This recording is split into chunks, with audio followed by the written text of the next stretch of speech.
Welcome back to the ESSROC Arena, where the Dukes tonight are hosting Game 2 of the Buckland Cup Series against the Georgetown Raiders.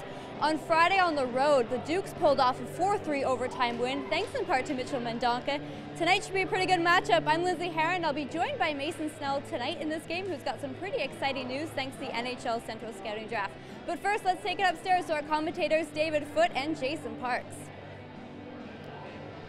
Thanks, Lindsay, and it's going to be an exciting Buckland Cup final. We already got a taste of what that excitement is going to be like throughout the rest of the series with that overtime win in Game 1 for Wellington. Take a look at the starting goaltenders tonight, and Troy Timpano, the 20-year-old from Caledon, is between the pipes for the Raiders. Jonah Capriotti has the 12-3 record, also one shutout, a .232 goals against, and a .922 save percentage. A couple of outstanding netminders. Pass into the middle for Prestia. Turned around though. Yetman, a shot! Scores!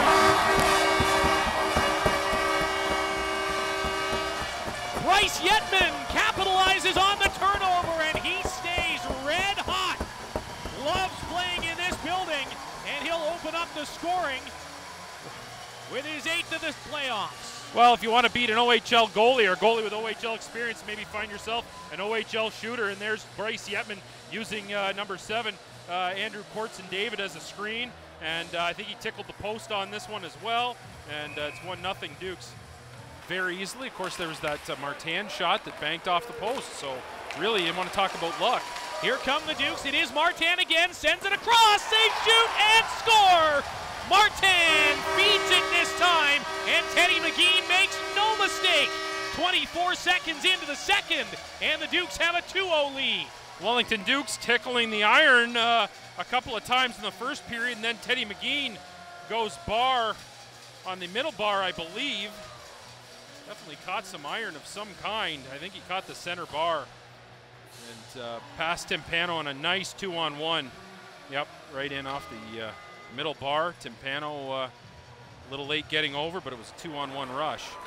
Raiders will continue to push, though, as they have all game long. This is Cho firing it into the skates, and Yetman is going to hustle down the ice, and out to get it, Timpano. He'll play it up the boards, but it's turned over, and again, Timpano out of position, and they score!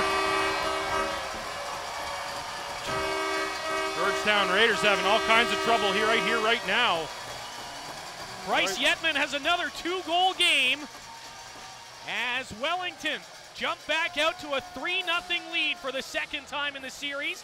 And a bit of an ill-advised move, I think, by Timpano to try and play that puck away, as the Dukes were able to keep it in and find Yetman on the back door. Great job by Saprika to be able to anticipate where that puck might wind up off of Timpano's stick. 3-0 lead, tipped in, dumped in anyway, and played around by Timpano, kept in at the line, Carlisle. His pass bouncing off of Crocker and then knocked in low for Panetta.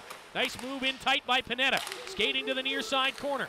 And Panetta still with it, sending it back in low again. Cycle game going here. Powers off the wall with a shot. He scores! Nelson Powers has his first of the playoffs, and he goes upstairs on Timpano to make it 4-0. And that is going to spur a goaltending change from Greg Walters.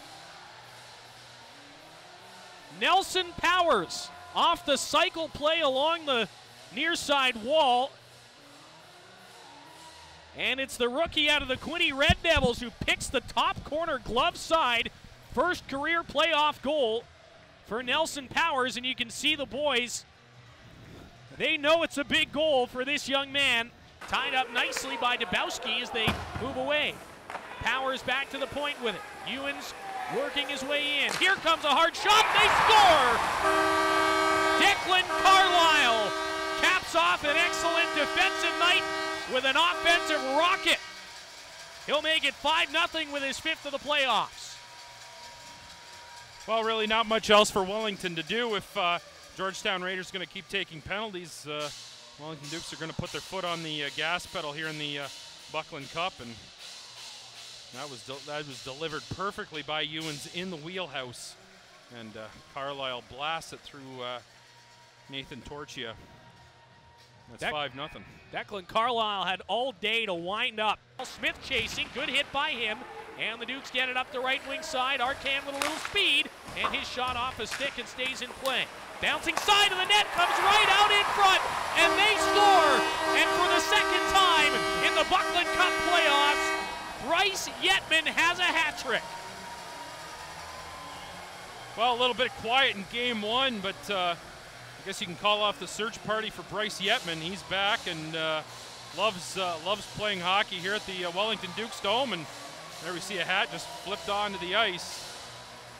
A rare occurrence here in Ontario Junior Hockey League circles, but there you go. Yetman on the doorstep.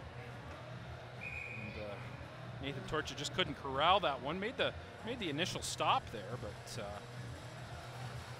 power play goal for Bryce Yetman, his third of the game, his 10th of the playoffs. There's the mayor of Prince Edward County, Robert Quaife, and the mayor of Quinte West, Jim Harrison. Meeting of the political minds. Offensive end on the penalty kill is Ellis laying a hard check as back come the Raiders, and a low shot is going to spoil the shutout as Elson drives it low and past the leg of Jonah Capriati. And the Raiders aren't even going to celebrate. They're just going to set up and try to get another with 3:08 left. Nice piece of shooting off the rush. Well, I was a little confused there. There you see just a nice blast. I don't know whether the... Taking game 2 of this Buckland Cup series with a 6-1 victory. Thanks in part to Bryce Yetman, the Chatham Maroon scored a hat trick tonight. Bryce, what was Georgetown like tonight? It seems like they threw everything at you, especially early.